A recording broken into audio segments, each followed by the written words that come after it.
outside. It is heating up, but it's going to be a little bit cooler than yesterday. Still 107. We'll have a look at your full forecast coming up in minutes. But first, you know, most people working on how to socialize, right? Now that they're home, they're doing it on Zoom calls, WebEx meetings, maybe Skype or FaceTime calls.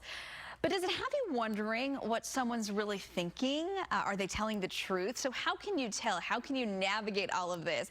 It can get you hopefully ahead in the workplace. So we asked the author of this book, Chasing Success, to help us learn how to read people better and what they're really saying to us. So we want to welcome the doc to the show this morning. Good morning. Good to see you. Good morning. Great to see you as well. So we're going to talk a little bit about first knowing if you have got that connection with somebody, knowing if someone is genuine. So when you're going about your work calls and all of that, how can you kind of figure out if maybe you're on the same page as a boss or your colleagues? It's a great question. I think it's important to realize that, you know, I like to say that you listen to your body and you'll understand what's going on with the person's intention. If the person is being truly authentic and clear and they want to communicate for your best interest, your body's going to give you the feedback. So you got to listen to that. And you got to see, okay, am I getting a response that's making me uncomfortable and pressure? Or am I actually being able to be free and have an open space to communicate, to share my ideas?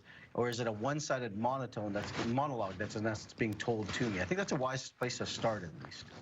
So let's say, you know, you've been working from home for a while and you're trying to read your boss, but it's proving to be more difficult now. You don't know if he or she is liking what you're doing or what you're producing from home. You're feeling disconnected.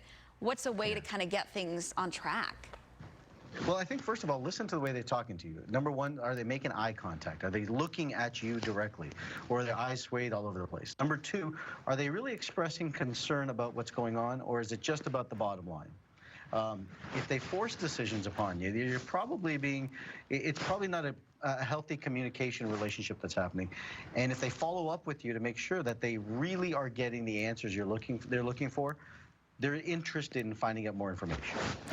So you talk a little bit about someone being a natural leader, and I found this pretty interesting. And all of the things, you know, I'm looking at some of our bosses and I'm like, wow, you know, that really kind of encompasses, you know, X and Y or whatnot. So talk about, you know, if we're maybe in a leadership position or if we're kind of looking up to our bosses, you know, how we can kind of, what we can do to be a good leader of a company or a group of people or a team or whatnot. That's great. I think the important thing to realize as a leader, I like saying there's a pseudo leadership and then there's authentic leadership. And authentic leadership doesn't come from a place of ego. It comes from a place of authentically serving the people in the community that's in. I like to say that someone who's a great leader can make decisions quickly.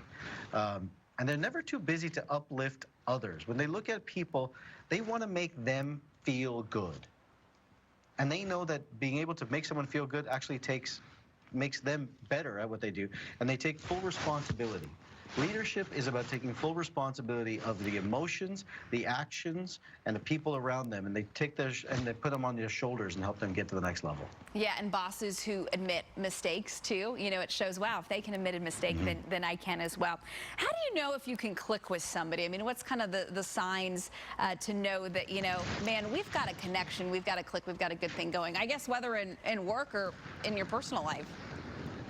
Yeah, absolutely. This goes on both sides, right? So you want to make sure that you actually have similar interests. You want to make sure that you both connect on similar things. You notice when you meet someone, there's just this connection that you are in the same space and you almost resonate, for lack of better words here, at the same level with them. They're concerned. They have an actual natural concern about what's going on with you. It's not just about them. They're comfortable opening up to you, and you're comfortable opening up to them. Those two things are important. And really, at the end of the day, you can have a good time without any expectation. I think that's an important thing. Just to sit and be and connect, maybe over a cup of coffee, and just have a great time doing that. That's a simple and easy way to know that you're in the right place with someone.